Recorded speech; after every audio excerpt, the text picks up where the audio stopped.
Merci, Monsieur le Président. Erstens möchte ich mich bedanken im Namen von meiner Gruppe der Vereinigten Europäischen Linken beim Berichterstatter Tobias Sech für ein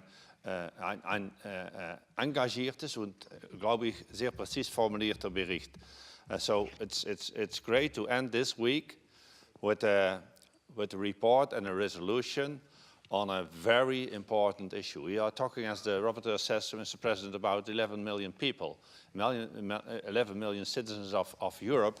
That's the size of Belgium, and it's a bigger size as many of our member states have as inhabitants.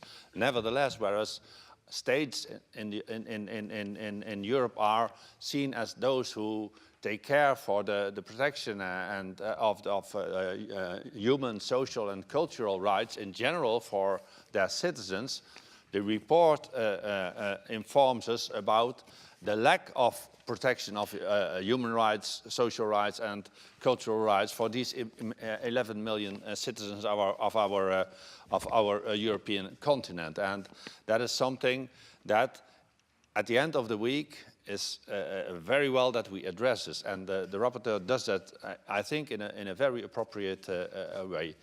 And therefore, as I said, my group fully supports your proposals and your request on behalf of the Assembly to our member states.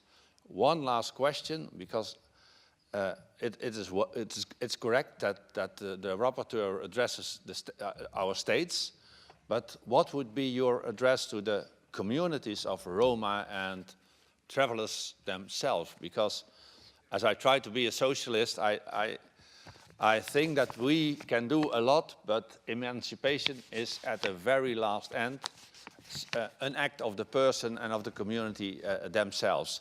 So what would be your appeal, together with your report and your call to the member states, to the Roma and traveler community, to do in order to make them as inclusive as you propose in your report? Once again, Mr. President, my group of the Unified European Left fully supports excellent report and resolution of Tobias Sech. Thank you very much.